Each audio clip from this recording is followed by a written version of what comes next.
Et nous sommes de retour au plateau pour la dernière partie de cette émission. Nous abordons notre quatrième sujet. Nous parlons du Togo. Le CACIT adresse une lettre ouverte au président du Conseil. Le CACIT, en date du 20 octobre, donc il y a de cela 3 jours, a adressé une lettre ouverte au président du Conseil, Faure Gnassingbé, avec pour objet la 5e République pourra-t-elle être porteuse d'espoir, de justice et de réconciliation véritable. Le CACIT s'interroge. Nous allons en parler tout à l'heure. Une lettre ouverte au cours de laquelle cette organisation en lutte contre l'impunité et la torture revient sur certains éléments clés de notre histoire politique ou de nos réalités politiques, je dirais, avec les changements de constitution ou de république, plaçant le Togo dans la 5e République et toutes les réactions entre-temps des évêques, les réactions des hommes politiques, la gouvernance, la formation du gouvernement, etc. Plusieurs aspects ont été abordés dans cette lettre ouverte. Nous allons tout à l'heure avoir vos réactions pour les analyses. Vous le savez, chers invités, pour le 4e sujet, la parole est à qui veut la prendre en premier pour ses observations. Je rappelle que cette lettre ouverte est adressée en date de ce 20 octobre. Vos réactions. Samir veut commencer. Ben écoutez, docteur Guillaume, quand vous prenez un peu la réalité de nos pays africains, notamment au Togo, vous vous rendrez compte que le rôle de la société civile est multiforme. Donc vous avez la promotion de la bonne gouvernance et de la démocratie, la défense des droits et de la justice sociale, la prestation de services et de développement, et puis catalyser de changement et d'interpellation.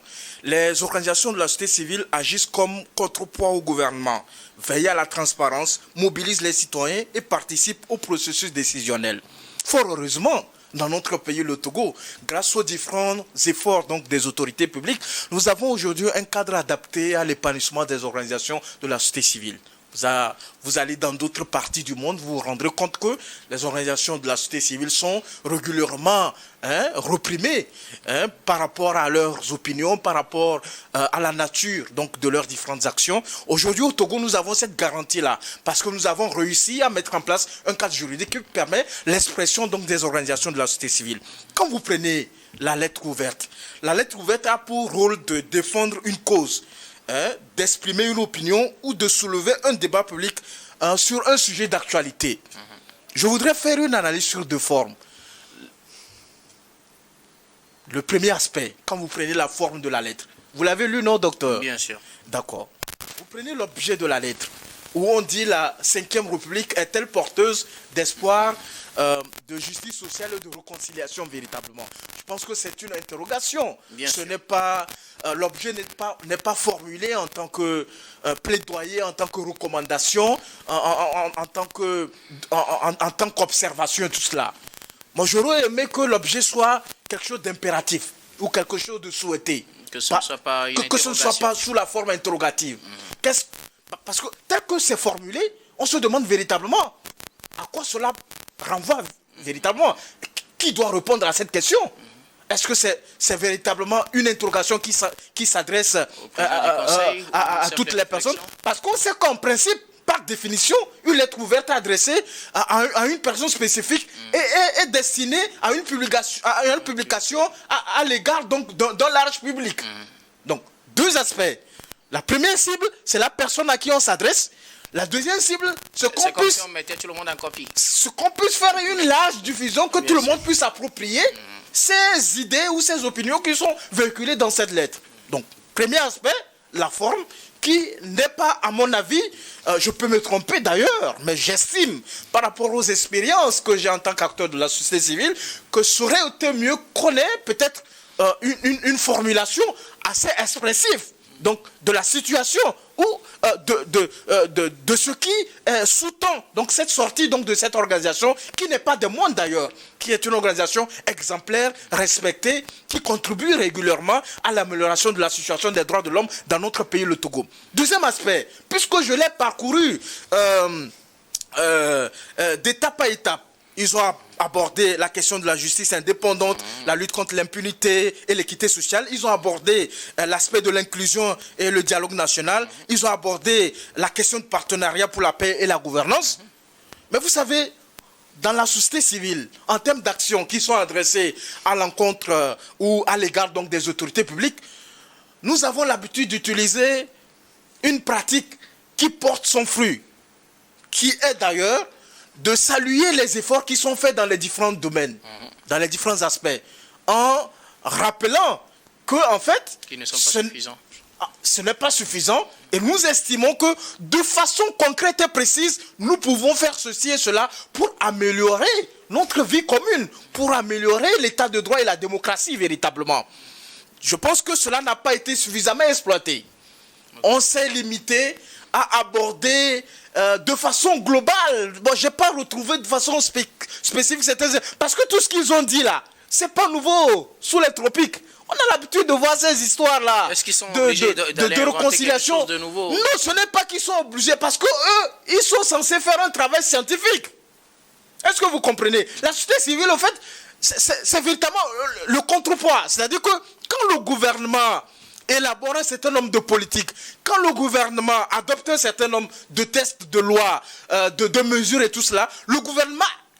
la société civile est censée être le contrepoids, agir en contrepoids, avec des propositions concrètes et des fois même une analyse scientifique de la situation, assortie des recommandations et des observations.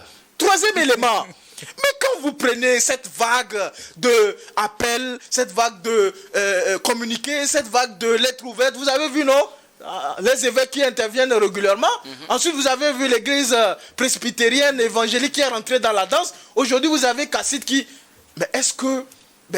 c'est une réflexion. Je pense que nos concitoyens doivent également s'interroger. Rien ne l'interdit. Hein, je n'ai pas encore dit cela. Vous n'allez pas me prêter ces mots-là, docteur. Mais je pense que nous devons nous interroger. Parce que moi, j'en connais les organisations de la société civile qui sont dans les couloirs, qui rencontrent régulièrement les autorités togolaises avec des recommandations et des observations qui consistent à apporter certaines améliorations. D'ailleurs même, quand vous prenez le CACIT est associé dans la préparation de l'EPUI, par exemple, l'examen périodique universel.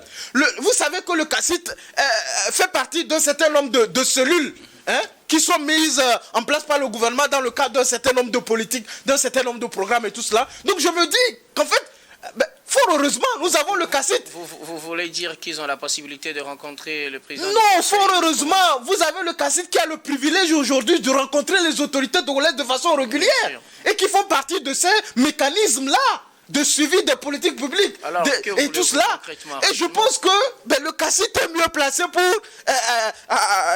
adresser des recommandations de façon ciblée que de se donner un spectacle comme nous avons l'habitude de voir ces derniers temps, avec des communiqués par-ci, avec des appels par-là et des sorties par-ici. Il ne fallait même pas faire une lettre ouverte au président du Conseil. Je pense qu'avec la grandeur qu'on leur connaît, avec le privilège qu'ils ont, avec l'estime qu'ils ont auprès des autorités togolaises, ils n'avaient pas besoin de se mettre dans cette position-là. Merci beaucoup à vous, Samir Orosama. Gabin Adjaro, le CACIT adresse une lettre ouverte au président du Conseil pour l'interpeller sur plusieurs situations, toujours en lien avec le Togo. Oui, c'est tout à fait normal. C'est tout à fait normal et je suis un peu étonné par rapport au fait que, bon, mon ami est en train de s'offusquer par rapport à cette lettre ouverte-là. Et pour les examens périodiques universels, le gouvernement et les organisations de la société civile ne travaillent pas ensemble. Chacun travaille de son côté et vous aurez pu constater qu'à chaque moment, lors de la présentation même, chacun fait sa présentation. Maintenant... Non, je pense que nous n'allons pas laisser certaines choses passer. Le processus d'élaboration de l'EPE demande à ce que les organisations de la société civile soient impliquées. Le CACIT est impliqué dans le cadre de ce processus-là. Et ça leur donne l'occasion d'élaborer des rapports alternatifs, ce qui se fait d'ailleurs par les sociétés. À quel niveau? Donc moi, je suis en train de parler des faits. Dans les consultations. Je pense que vous parlez des rapports alternatifs qui permettent à chaque organisation de se prononcer sur l'état de son pays. Voilà. Maintenant, par rapport à cette lettre ouverte, je pense que c'est de bonne guerre, c'est une très bonne chose. Et je pense que le pouvoir doit pouvoir se saisir de cela parce que ça ne reflète que les aspirations du peuple togolais. Et si nous voulons véritablement un pays dans lequel il fait bon vivre, il va falloir à un moment donné écouter la voix de la société civile. Même si nous sommes réfractaires aux propositions faites par les partis politiques de l'opposition, au moins, au minimum, écoutons ceux-là qui sont de la société civile, ceux-là qui sont proches de la population, ceux-là qui, à chaque moment, gouvernement recueille quand même les aspirations de la population et qui sont très proches de la population par rapport à leurs besoins. Et donc, moi, je me dis que aujourd'hui, par rapport à la sortie du CACIT, on peut dire que c'est une très bonne chose et que le président du Conseil doit quand même pouvoir se saisir quand même de ce document-là et essayer quand même d'apporter des solutions à ces problématiques soulevées par le CACIT. Quand on parle de la constitution du 6 mai 2024, bien avant même l'adoption de cette constitution-là, ceux-là qui avaient fait des consultations de part et d'autre nous ont promis beaucoup de choses par rapport à cette constitution. Que bon, dans la 5e République, vous aurez du miel et du lait qui vont couler quand même de vos robinets, il y aura à manger, vous aurez beaucoup de résolutions à vos problèmes. Et on a basculé dans cette 5e République-là. Jusqu'à maintenant, est-ce que c'est rassurant? Ce n'est pas rassurant. Pas du tout, parce que les Togolais attendaient mieux. Mais on est rentré dans la 5e République et puis les choses flambent de prix à chaque moment. On est rentré dans la 5e République et c'est dans cette 5e République-là qu'on décide d'augmenter le prix de l'électricité à 12,5%. Nous sommes rentrés dans la 5e République et on n'est pas arrivé à former un gouvernement dans le temps prévu par l'article 95 de la Constitution adoptée récemment. Nous sommes dans la 5e République et on n'a pas su former les exécutifs des mairies à temps. Est-ce que c'est ce que Mais c'est tout à fait normal aujourd'hui que le CACIT relate. Moi, je suis en train de faire mon analyse par rapport à cette constitution-là qui a été adoptée. Maintenant, est-ce que c'est normal qu'on viole le texte que nous-mêmes nous sommes donnés tout récemment? Pas du tout. Et ce n'est pas du tout rassurant. Quand le CACIT évoque le cas de l'amnistie générale, c'est vrai, certains vont me dire qu'il n'y a pas de prisonniers politiques au Togo. Mais il y en a. On parle toujours d'affection. On parle des gens de la tique de révolution. Ceux-là qui ont été maintenus en détention pendant des mois, des années, et qui n'ont pas vu leur famille.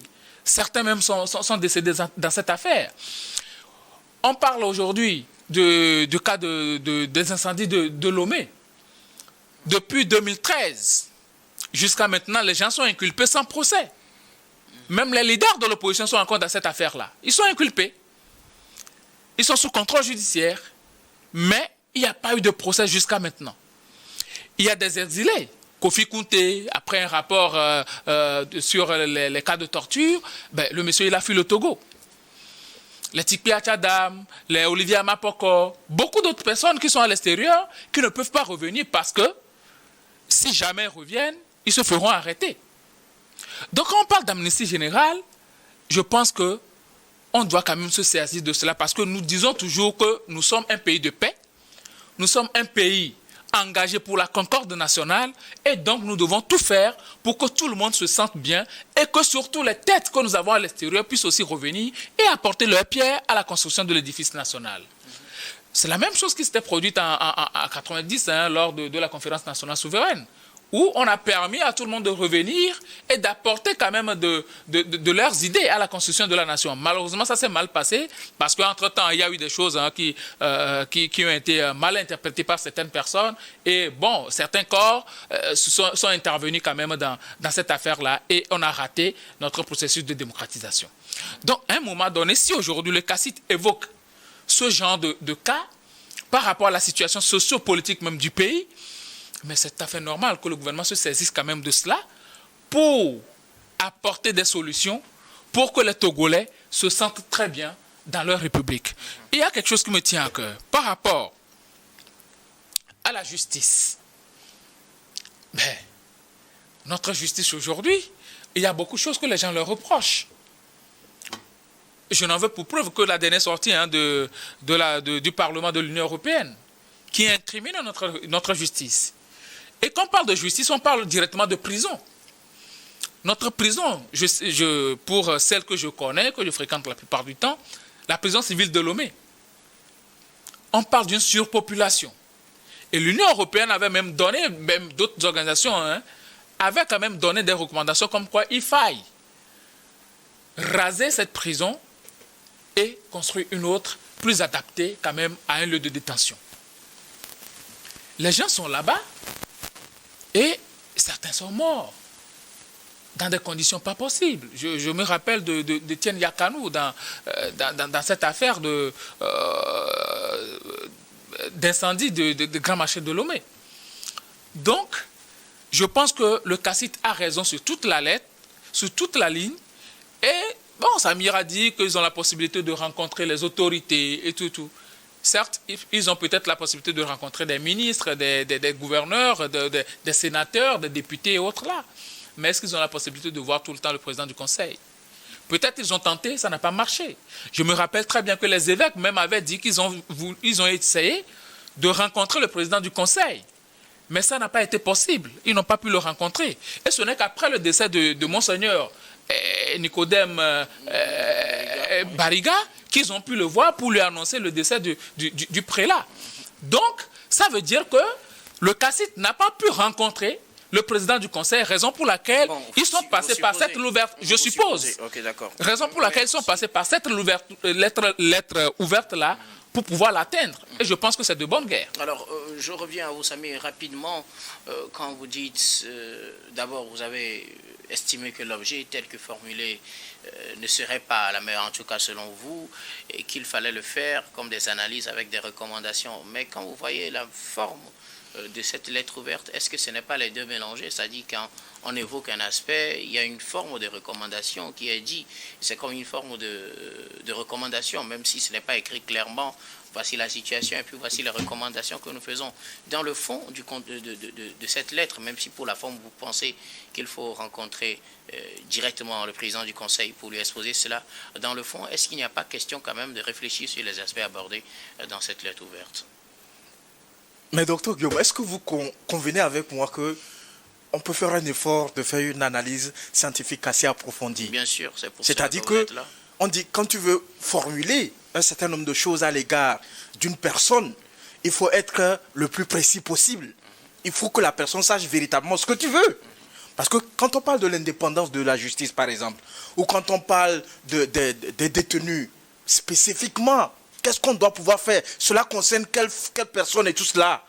Parce que la lettre ouverte doit pouvoir nous permettre de relayer nos opinions, de faire une analyse approfondie d'un sujet et précis véritablement.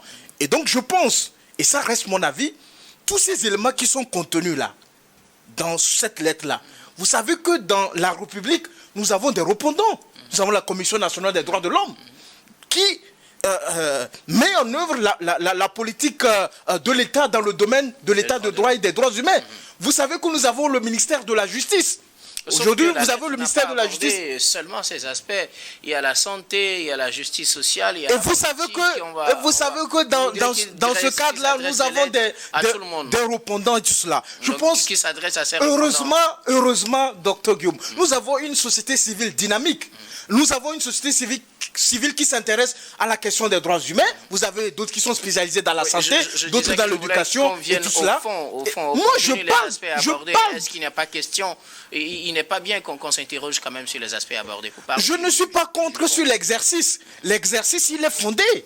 Je parle de la démarche et ensuite je parle du contenu, qui peut être amélioré de façon spécifique. D'ailleurs, même si vous adressez cela aux autorités, ceux qui détiennent le pouvoir de l'État, il faut pouvoir être précis dans nos recommandations, dans nos observations. Si nous souhaitons rencontrer le président du Conseil, parce qu'ils ont terminé en disant qu'ils expriment leur disponibilité à accompagner le gouvernement dans toute initiative visant à promouvoir la paix, la justice et la cohésion sociale. Ça veut dire qu'eux-mêmes, ils ont compris que c'est en travaillant ensemble, main dans la main, qu'on peut améliorer certaines choses. Est-ce que vous pensez qu'en dresser une lettre ouverte veut dire qu'on n'est pas prêt à travailler la main dans la main avec... Mais vous estimez, selon ce que Gabin a dit, vous estimez que pour que les choses s'améliorent véritablement dans un État, on doit forcément rencontrer le président du Conseil?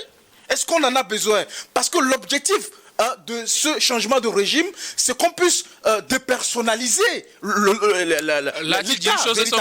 Il faut dépersonnaliser donc l'État. Donc il faut faire en sorte que les répondants, ceux qui sont en charge des différentes questions liées à la vie donc, de la cité. Que ce soit eux qu'on saisisse. Absolument, qu'on les rencontre véritablement. Non, je n'ai pas dit ça, mais je pense que c'est plus efficace, c'est plus approprié, parce que c'est eux qui traitent quotidiennement de ces questions-là. Merci beaucoup à vous, Samir Ourossama. Alors, dernière réaction sur le sujet Gabin Adjao. Et quand on prend le fond, est-ce qu'il y a matière à s'interroger ou bien à réfléchir? Non, il n'y a pas matière à réfléchir. Moi, j'ai trouvé une certaine cohérence dans tout ce qu'ils ont dit. Et ça relève pratiquement de ce que les Togolais disent tous les jours. Je ne sais pas donc pourquoi, vous estimez qu'il n'y a rien de nouveau?